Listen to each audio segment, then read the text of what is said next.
X amount of money. Oh, it's from 30,000 naira to 70,000 naira. It was moved to 100,000 naira. And some people are like, they've not paid us this money, so we don't even understand what you're talking about. Yeah. Okay. In the Daily Trust, we have long waits, staff shortage, crisis in public hospitals worsen. That is from the Daily Trust. And this one, you know, it has more to do with the fact that there is, how do I explain this now? We have a brain drain right now in Nigeria, where a lot of doctors are leaving Nigeria to go, greener pastures, quote and unquote, because they don't think that they're not being taken, they believe that they're not being taken care of well as doctors in Nigeria. They're not being valued. The pay is not great. Their health is at risk. So, and one of the things that we've seen is that when Nigerian doctors go abroad to what they go abroad to work, we see that they do well.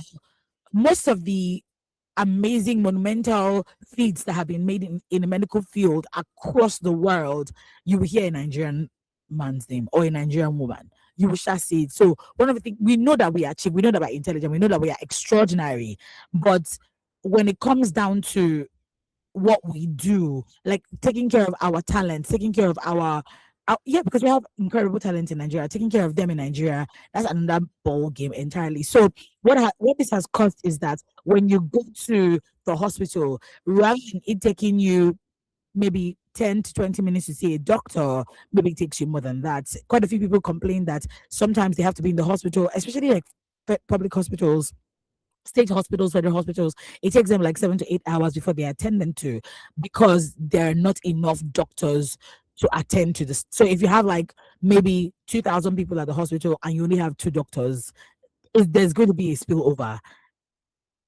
So we're hoping the government looks into it, and then yeah, I'm hoping for the best really when it comes to our medical. Interesting, I was saying this to somebody yesterday at church. I said we need a huge overhaul of the medical industry, or the medical sector in Nigeria. There needs to be a major overhaul, a major one. Next up on the Daily Post, we have Daily Trust, beg your pardon, flights delayed, rescheduled as jet fuel shortage deepens. Last week we saw that the government had reduced, giving them a leeway of 30%, less than 30%. But right now, we're seeing now that they cannot even afford the fuel right now based off of the tariffs. One of the airlines I saw today, they reduced their flights per week to just 3. So what happens to businesses? What businessmen, businesswomen, or even businesses? What happens to individuals who depend on flying across, interstate or even out of the country because of this? Over the weekend, I saw where at the airport, passengers at the airport were, screaming at a particular airline because they had cancelled their flight. They cancelled their flight while people were in the airports, not before. And those are the things that you cannot fly. You know that you don't have fuel. Maybe you're believing that you have fuel, yet you're not doing the needful to it. These are the things that upset Nigerians. We know what is going on.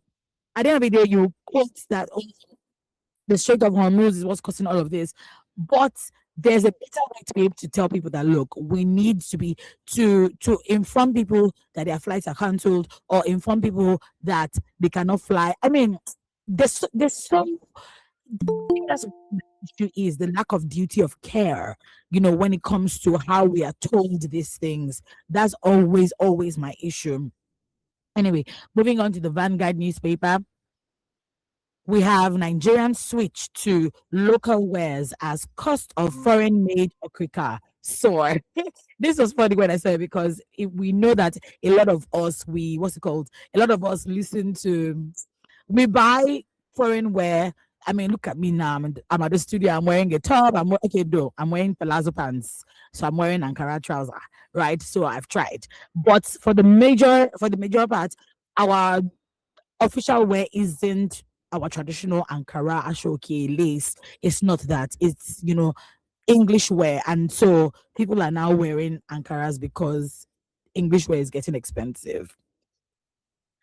Foreign made outfits, beg your pardon. Judgment debt, court restrains a particular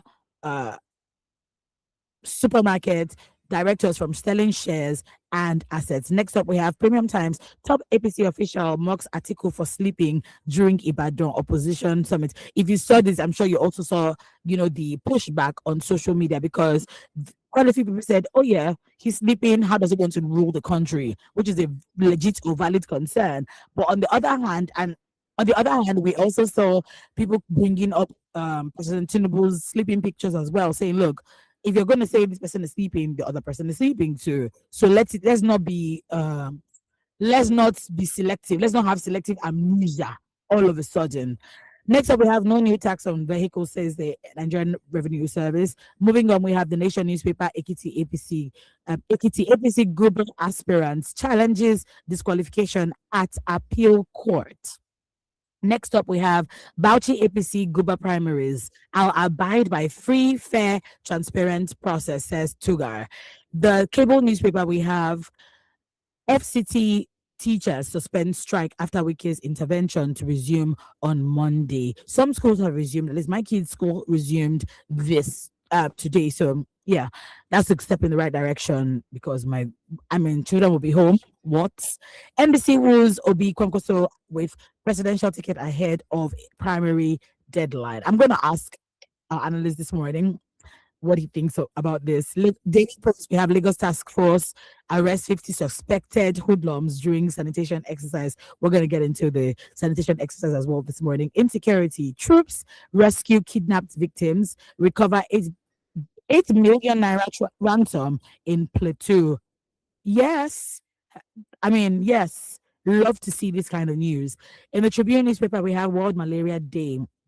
Malnutrition, worsening child malaria deaths in Katsina, MSF warns. Also on the Tribune, we have 2027, first female aspirant joins Kwara governorship race under APC. One thing that women would do is achieve, so I'm glad to see this.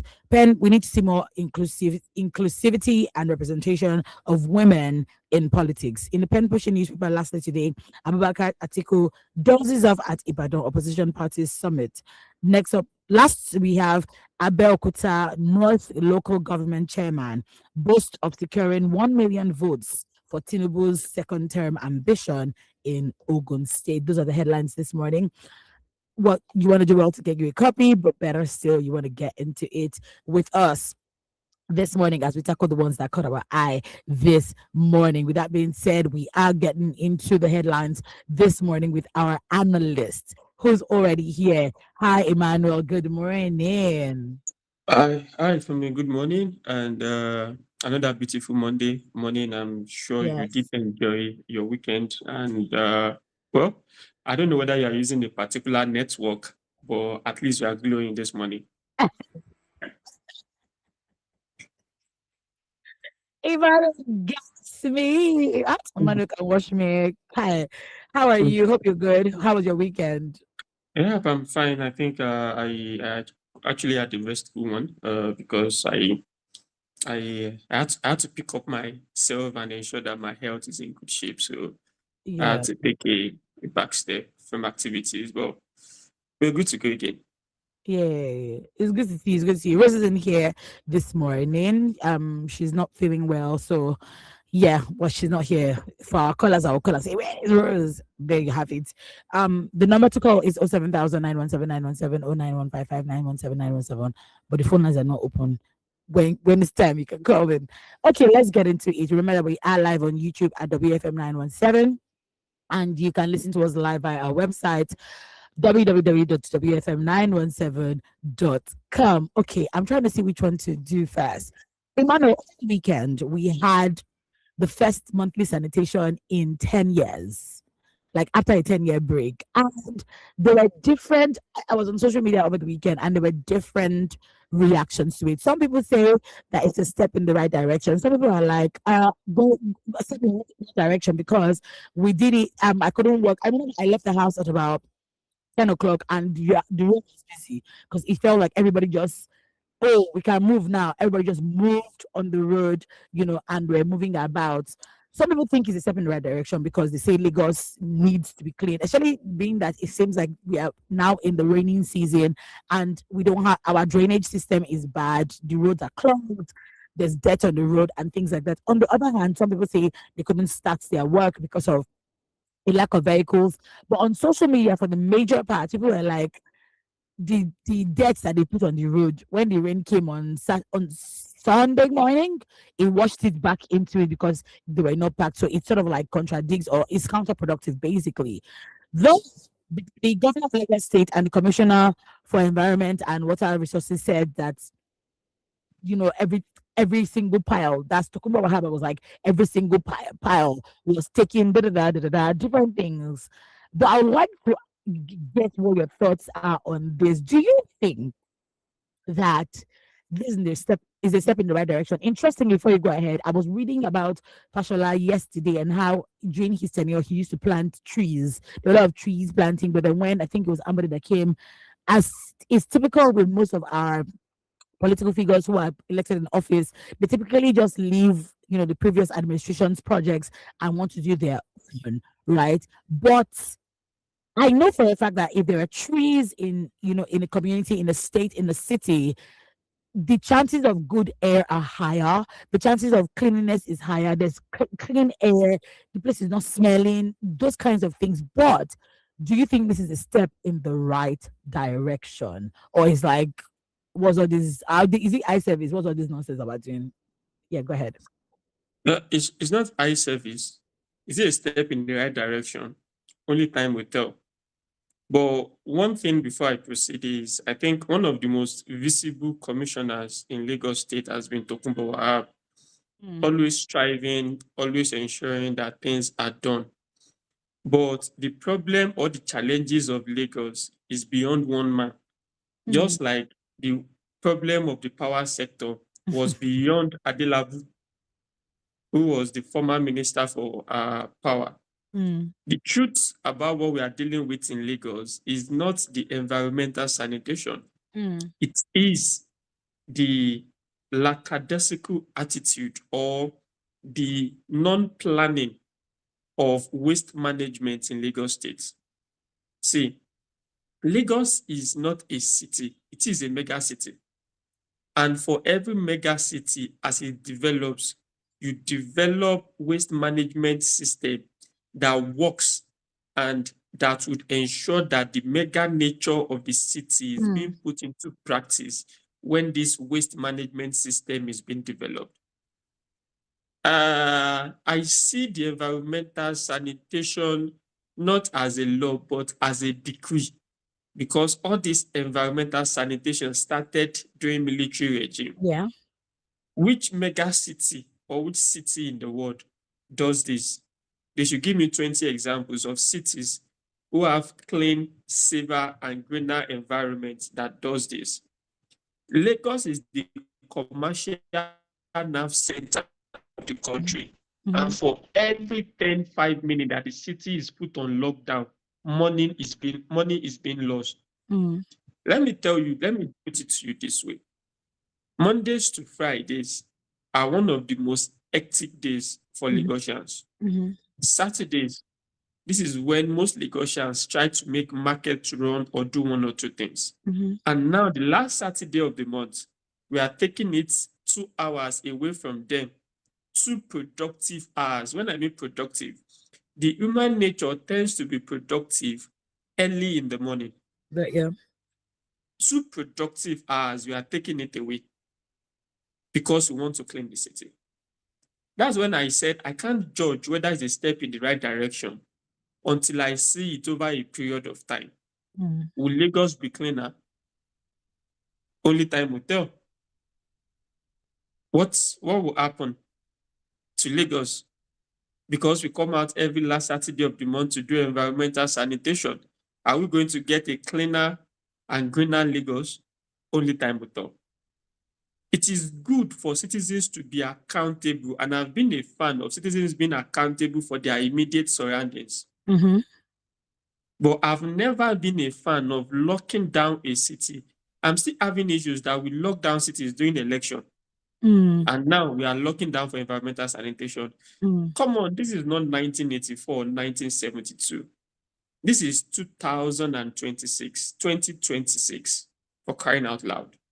And we should do things the right way. See, the waste management system in Lagos has been the major problem. Go to major roads, go to places, you see dumping of refuse on main roads. I'm not going to mention area. There was a time, I think 2020, was it towards the end of 2024, 2025, I can't remember. I made a tweet calling out Tokunbo Wahab and Lagos State Governor that from Bega, the meridian from Bega down, when you enter Lagos, the first thing you see is defecations up and down. Yeah. And I think within 3 days, I saw them cleaning up the space. That means they listen. Mm-hmm. I also called out their counterparts in Ogun State, but we know those ones don't listen. Mm-hmm. So because when you get to Bega now, there's a difference between the meridian in Bega and the meridian that belongs to Ogun State. Shits everywhere. The truth is, see, accountability starts with the citizens. Then responsibility also starts with the government. Until the government puts in place proper waste management system, you can't take us back to the Stone Age, because during Fashola's regime or Fashola's government, we had a bit of cleaner Lagos. But they took it to another level, ensuring that Lagos is clean and all. During your opening remarks, you made mention of the fact that Fashola planted trees and all. Go to that Ikorodu axis. All those trees were planted there. Mm-hmm. Greener and safer Lagos does not mean you hold citizens and you put them under lock and key. Mm-hmm. I know they refer to a Lagos health bill or health law that we've not seen, and we are asking them, make it public. Let's see, let's challenge this. Because I think was it Ebuade Gboruwa SAN took them to court one time on the fact that they cannot lock, they don't have the power to keep the city under lock and key for environmental. And one thing that surprises me was the fact that they said movement will still be allowed. But you know, when there is something in Lagos, you see touts and thugs, street urchins coming out to take advantage of it, because they are part of an implementation phase, whether through the local or the LCDA. Is environmental sanitation good? Yes. Is putting the city under law good? No. This is where I expect them to find a creative way to solve this problem. If you want environmental sanitation, I think there's a weekly one in Lagos where markets are not open and markets are being cleaned on Thursdays. Yeah.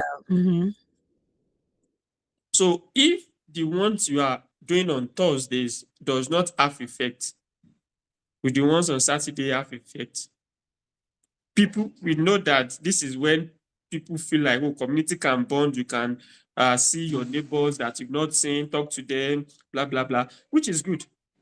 But in the long run, business have been short. Millions have been. See, I'm speaking from an economic aspect of a nation that has about 130 million people in multi-dimensional poverty. And we are not even thinking straight on how our mega city, our commercial nerve center can actually be, should I say, productive or be innovative in doing these things. If you speak to economists or financial analysts, which I'm not one, they can find a way to give you an estimated figure of how much we lose within that period. Environmental sanitation, good. Keeping the city under lockdown, bad. And I think going forward, they should find an innovative way to make this very effective. Because there were some that complained that, oh, after we pack all the dirt, we did everything, there was no waste management system to pack all these things. And it's being washed back on the road. And it's a feature you see where drainages are being cleared. And for 2-3 weeks, you see the dirt on the main road. It's a feature that you see, it's normal. Any Lagosians that tell me doesn't see that is just joking. Drainages, everything that is being cleared, but you see it on the road, nobody to pack it. I think one of the first things that should be done is working on the waste management system of Lagos State and making it effective. I spoke about a problem one time and people came for me. I said, I don't expect to be seeing people using broom to sweep on Third Mainland Bridge. It is not done anywhere in developed world. There are machines that can do these things. Well, if they are sweeping in that street, I don't care because we want to employ them. But sweeping on Third Mainland Bridge, sweeping on Lagos Ibadan Express between Bega and Yanowuru, I looked at them and I'm like, no, this ought not to be. Innovative way of doing things. The risks of the person, of the sweeper or the sweepies, I don't know English you want to use for them. The It's sweeper. it's just something that I'm finding it hard to comprehend because I feel like we should have gone far way ahead of this. So how do we move forward? What are the things that we need to do? Sanitation is good, environmental sanitation is good. But can we find an innovative and productive way to do this instead of locking down the city for 2 hours? A mega city, for crying out loud. The citizens should be accountable. The government should be responsible. If I'm accountable for my surroundings being cleaned, if I'm accountable for providing clean environments in my area, don't forget we are accountable for a lot of things. Your security, your lights, your water, you are accountable for a whole lot of things already. So if you are telling me that I should be accountable again for cleaning my environment, only a dirty person does not clean his or her environment. Very true. We have people, a lot of people pay people to clean their compounds for them, and they pay them monthly or bi-weekly. But the aspect of the government is that they should also do their own bit, take up their own responsibility. The first one has gone, and we are still looking at the effect of the first one. But I can't judge now until we see about 4 or 5. And whether we see a cleaner and greener Lagos, that is when we'll be able to tell. But for now, let's keep our fingers crossed. But Tokunbo Wahab has been a commissioner that I've followed from day one, and he has been very, very effective. But I feel at this point, they should be looking at doing things in an innovative way that doesn't keep the city under lock and key. 2006, this was stopped for a reason. 2006 or 2016, it was stopped for a reason. And 2026, we are bringing it back. I think we should think in an innovative way, in a more strategic way, and Lagos will be clean, Lagos will be safer, and Lagos will be greener. But you need to do it in an innovative way, not the ones that keeps the city under lock and key. No mega city is kept under lock and key, and then people seek for prosperity. Thank you so much, Emmanuel, for that. The phone lines are now open so you can call to give your 2 cents on this topic of sanitation. Did you get involved with it over the weekend? Was it disruptive for you, or was it like a good bonding, I don't know, exercise for you and your community members, your neighbors? If you're one that doesn't see your neighbors, maybe you're like, oh, I got to see my neighbors and all of that. 07000 09155 You can text or WhatsApp us on 0703 537. Right about now, the time is 1 minute after 8, and you're still tuned to Women Reading at 1.7 FM. This is the Daily News Review, and you just heard the voice of our analyst for this morning, Emmanuel Olonade. My name is Fumi. Rose isn't here this morning because she's a bit under the weather. Okay, let's get to the next one. This one, I battled with whether to talk about it, but I want to talk about this from the angle of, I think, the lack of, what is the English of it? The lack of care. I said it as well in the first headline. The lack of care when it comes to, you know, the Nigerian politicians and Nigerians in other countries. This one is from the Daily Trust. Xenophobia. Nigerians face rising threat in South Africa. Ask federal government to act. Interestingly, I have been following this on social media because it started. I mean, we're not strangers to the topic of xenophobia, but I've been following this particular one that just started. I think it started with a Ghanaian guy who was beaten last week, and I was just like, oh my god, what is this? And then now it's moved to Nigeria. But where I'm headed to is the Reverend Frank Oyenkwelu, the president of the Nigerian Citizens Association in South Africa. He has called on the federal government to take concrete steps to protecting their lives and businesses in the country. The argument that South Africans have is go to your country and live and go and make your own nation great. Stop coming to our country. Now, to balance this out, are there South Nigerians who go to certain countries, case in point, like South Africa now, and make a mess of themselves and the country that they go in? Yes, 100%. But on the other hand, there are also a lot of Nigerians, well respected, well behaved Nigerians who are also in South Africa, who are well behaved, who are not causing a ruckus. Unfortunately, is the tiny negative or the tiny ones that are making too much wahala that would be the ones causing so much problem for everybody else. Now, a statement on Friday signed by the spokesperson for Nigerians in Diaspora Commission, NIDCOM, Abdurrahman Balogun, he said he has asked Nigerians in South Africa to shut their businesses so that they can stay safe. He told them to shut their business. So today is the is it Memorial Day? The Memorial Day today in South Africa. Freedom Day, yes, in South Africa. But he's also said they should close their businesses 27, 28, 29. That's this week. But right about now, we haven't still heard anything from the federal government with regards its plan to protect its citizens in South Africa. Ghana, on the other hand, has gone ahead, to say they want to pay for the guy who was beaten in the Ghanaian guy who was beaten. They're going to pay for him to relocate back to Ghana, and things like that. But Emmanuel, what are your thoughts on this? To be honest, am I surprised? Not necessarily, because this is not the first situation we're going to see, and I didn't really see any movement from the Nigerian government right about now. This one about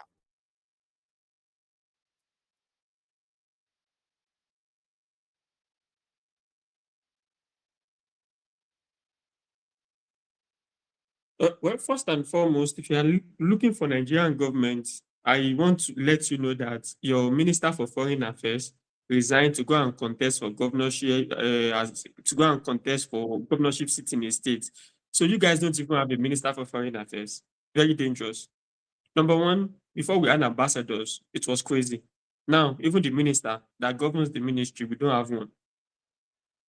So when you are looking for Nigerian government, I don't know which one you are looking for, because everything starts from the Ministry of Foreign Affairs.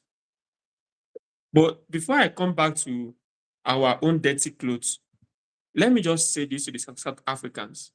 This is not against Nigeria only. A Zimbabwean woman was shot. This is not against Nigeria. See, South Africans, they need to go and sit down, especially the blacks there, and heal. Because years of apartheid and their years of being a bit lazy has caused them a lot. Nobody gives you anything on a platter. If foreigners come to your country and try, go and find reason why they are coming in to thrive, not eat them. They were not the whites that started apartheid in your country. And if you are looking at how apartheid ended, you should give kudos to countries like Nigeria, who supported the late Nelson Mandela, who ensured that everything works out and the country returned back to you. I saw a clip of them going to white neighborhood, and the way the whites chased them, I was laughing. So if you cannot vent your anger on those who held you captive for years, why are you trying it? You remember the last time they spoke about the whites in South Africa? Trump called their president down to, what was it called? Washington, and washed their president.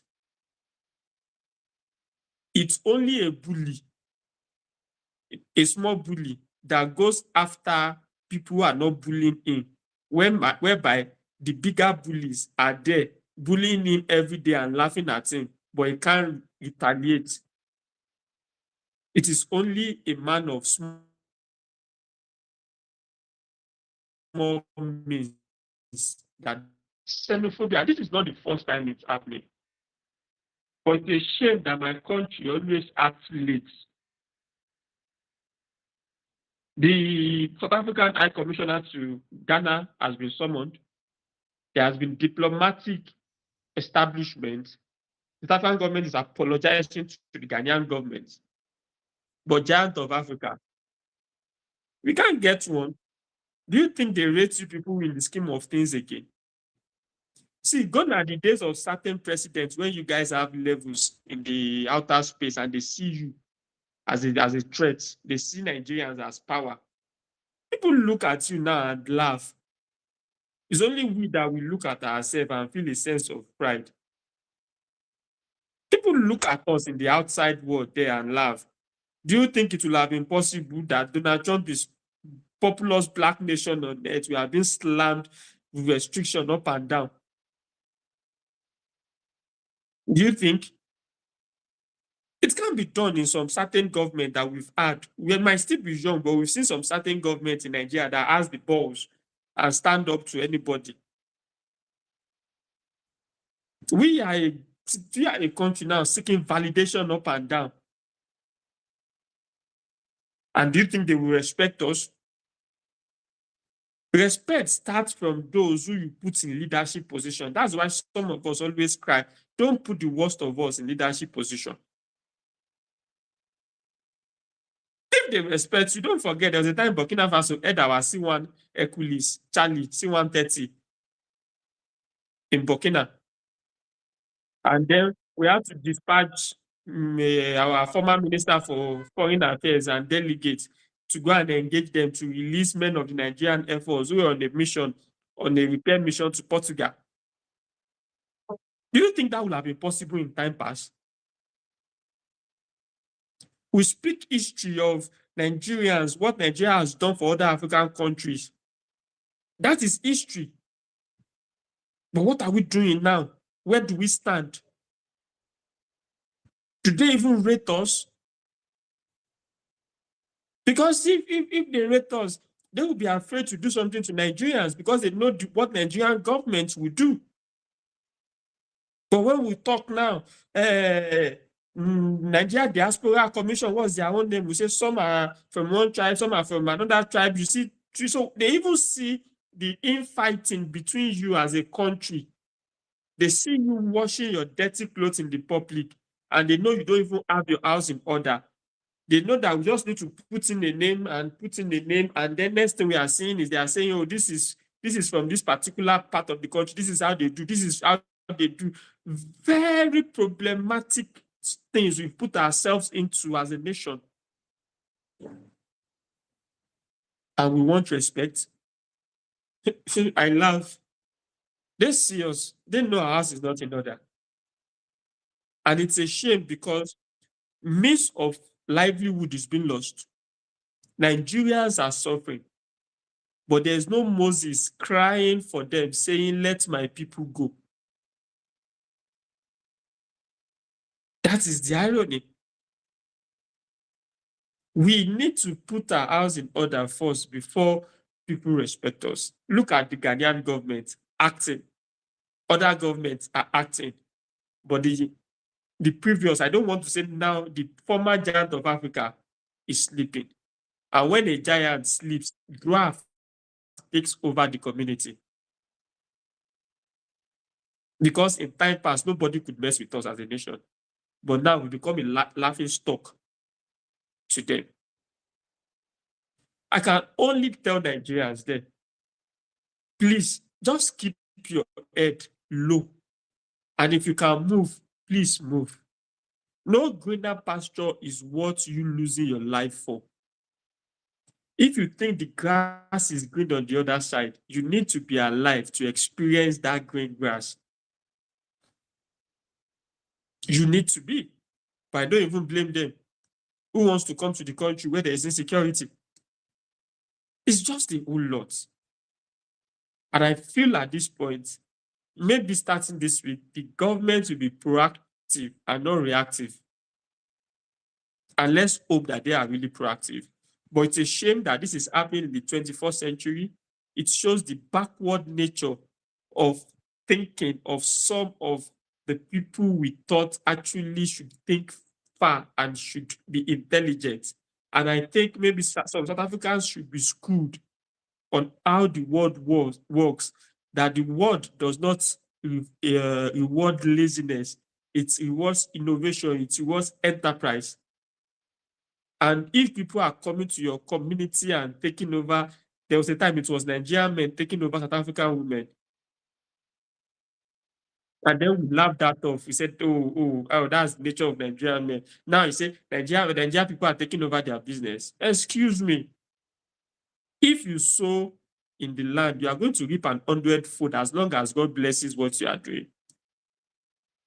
So they need to wake up. But it's sad that in Africa, we are seeing Africans fighting against Africa. How do you get a united Africa to even fight from the oppressor who are holding onto your resources? I saw them in white neighborhoods the other day, and the way they beat and chase them, I can only call them cowards because they were not able to stand up to those who they should stand up to.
Why would they tell you what they want to do?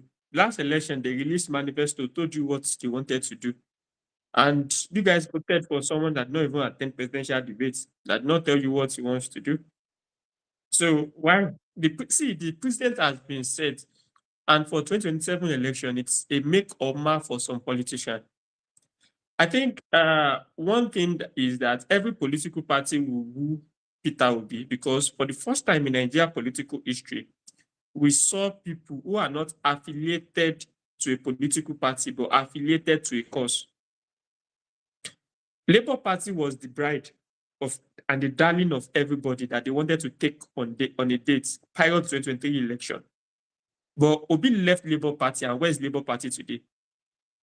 Just a shadow. We don't even hear about Labour Party again.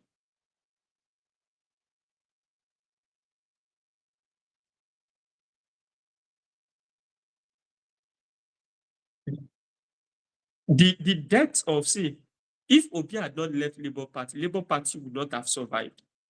When last day about Julius Abu?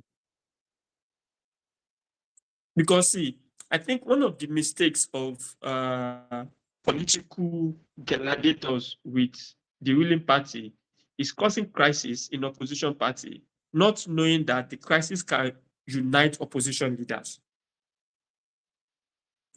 There was crisis in PDP, there was crisis in Labour Party, I see crisis in NNPP. Those are just the major political parties we have. Forget about Shogoya and his protest party. Those are just the major political party we have. Now, where is Labour Party today? The darling of Nigeria. Labour, Papa, Mama, Peking, where are they today?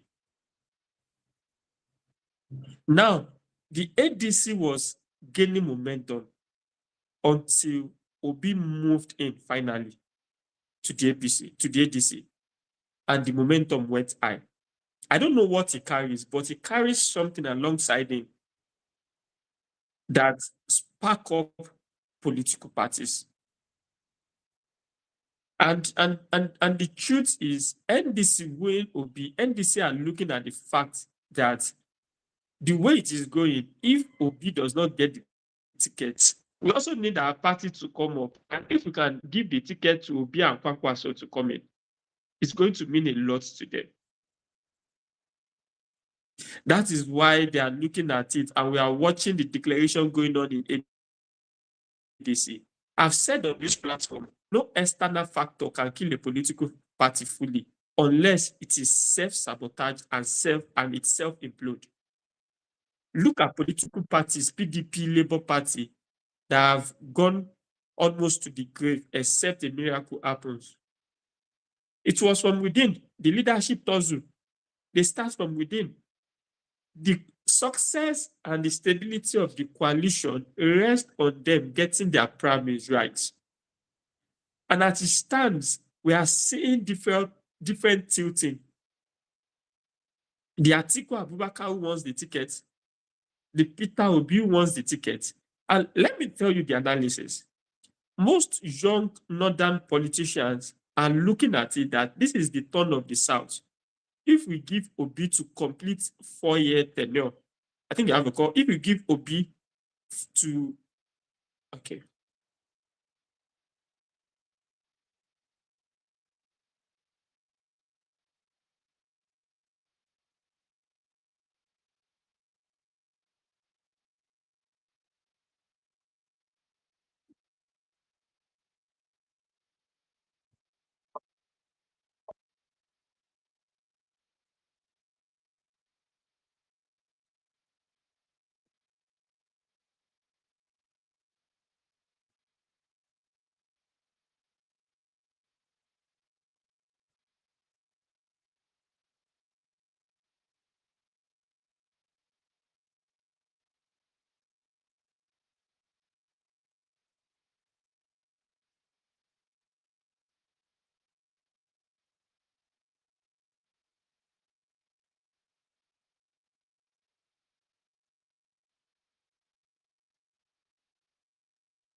So see, basically, I think if ADC can get their premise right and there is no infighting, then they stand a better chance.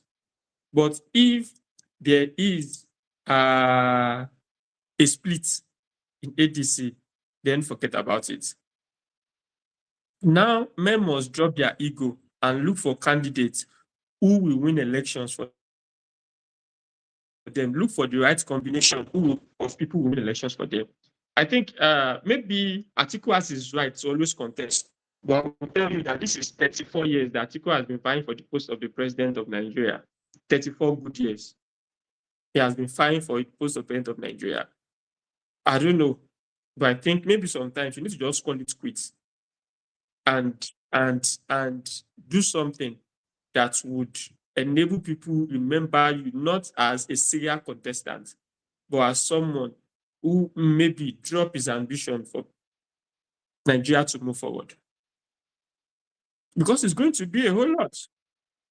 I saw the declaration opposition party would support one candidate and and I asked, how many political parties do we have? How many people do we have there?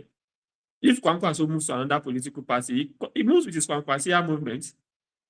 If Obi moves to another political party, he moves to his obedient movement. Do Atiku have a movement like that?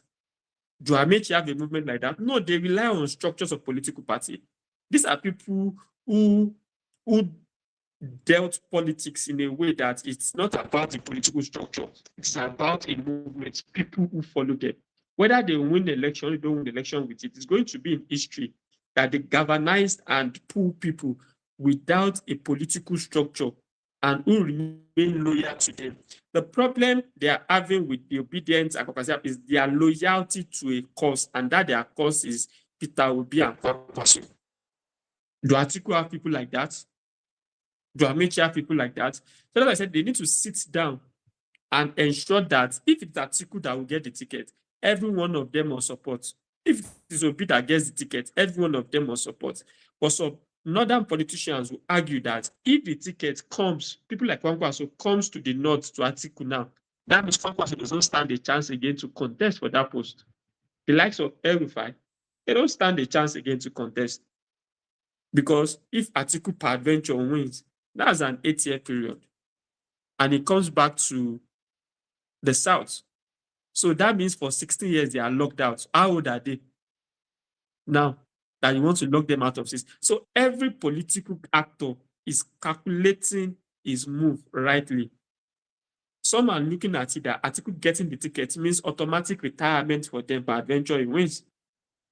And some of them might even work against it, Atiku, if he gets the ticket, because they will just want the South through Tinubu to conclude their 4 years and they go and slug it out in the North for the next 8 years. By that time, Atiku will be out of the picture.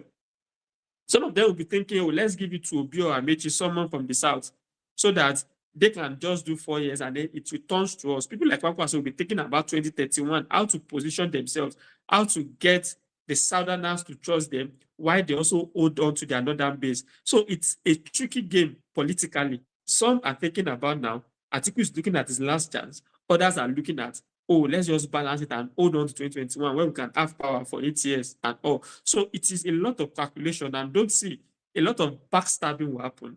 A lot of things will happen depending on who gets the tickets.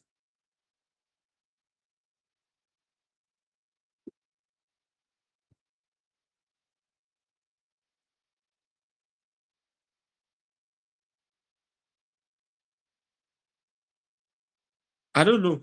I don't know. But the person that came up with it might just have done that in a beer parlor. I don't know. Because I'm more of us having competent leaders. See, the South and the Northern hemisphere have not taken us anywhere in the developmental wise. So if I have someone from the North that will take Nigeria forward, boost our GDP, boost our economy, fine, let's have them for 16 years. As long as they are taking the country forward. If it is from South, let's have them for about 16, 24 years, as long as they are taking us forward. We cannot, because of issues of region or anything, turn this country into giving this country to incompetent hands. And at the end of the day, this is where we all are. We are all paying for it now. Even those in South Africa, they're not paying for it now. Who's coming to the ISK?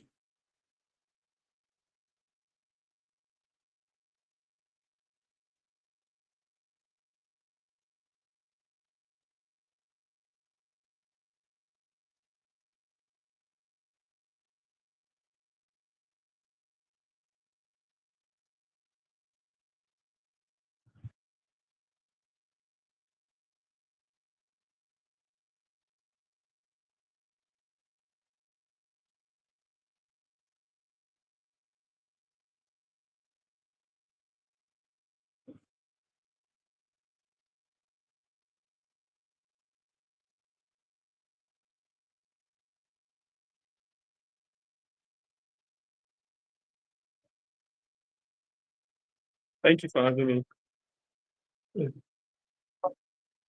Yeah, thank you.